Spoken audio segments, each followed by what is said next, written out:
Hey friends, I'm here to read you part of my favorite book, Giovanni's Room by James Baldwin.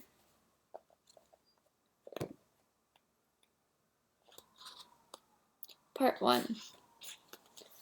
1. I stand at the window of this great house in the south of France as night falls, the night which is leading me to the most terrible morning of my life. I have a drink in my hand. There is a bottle at my elbow. I watch my reflection in the darkening gleam of the window pane. My reflection is tall, perhaps rather like an arrow. My blonde hair gleams. My face is like a face you have seen many times.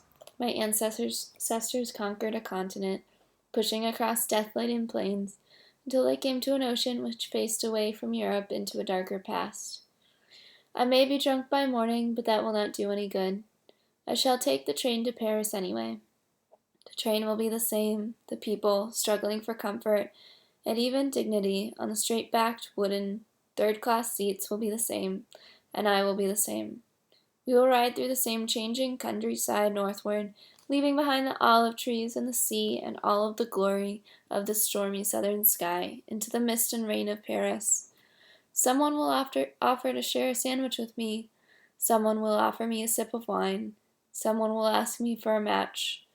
People will be roaming the corridors outside, looking out of windows, looking in at us.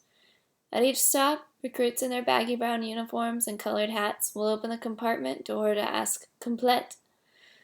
We will all nod yes, like conspirators, smiling faintly at each other as they continue through the train. 2 or 3 of them will end up before our compartment door, shouting at each other in their heavy, ribald voices, smoking their dreadful army cigarettes. There will be a girl sitting opposite me who will wonder why I have not been flirting with her, who will be set on edge by the presence of the recruits. It will all be the same, only I will be stiller. And the countryside is still tonight, this countryside reflected through my image in the pane. This house is just outside a small summer resort, which is still empty. The season has not yet begun. It is on a small hill. One can look down on the lights of the town and hear the thud of the sea.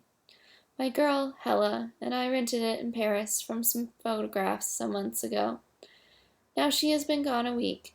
She is on the high seas now, on her way back to America.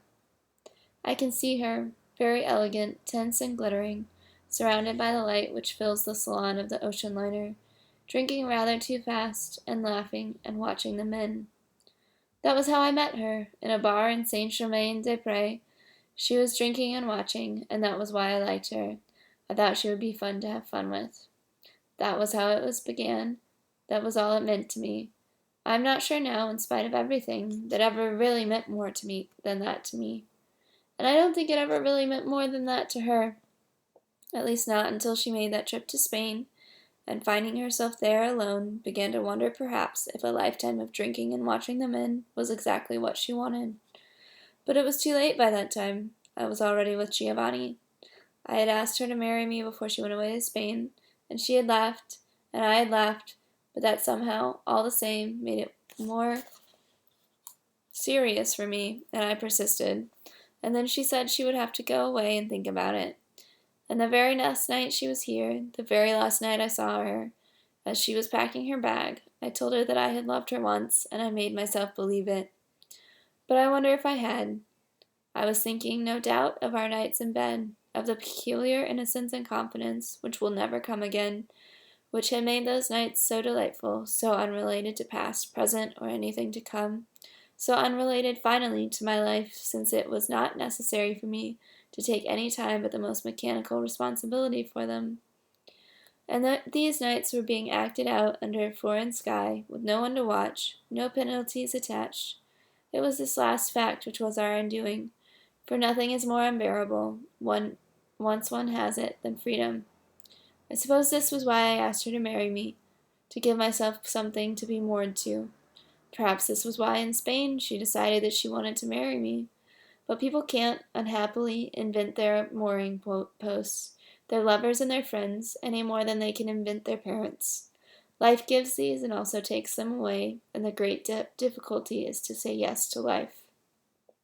I was thinking, when I told Hella that I had loved her, of those days before anything awful, irrevocable had happened to me, when an affair was nothing more than an affair. Now, from this night, this coming morning, no matter how many beds I find myself in between now and my final bed, I shall never be able to have any more of those boyish, zestful affairs, which are really, when one thinks of it, a kind of higher, or anyway more pretentious, masturbation. People are too various to be treated so lightly.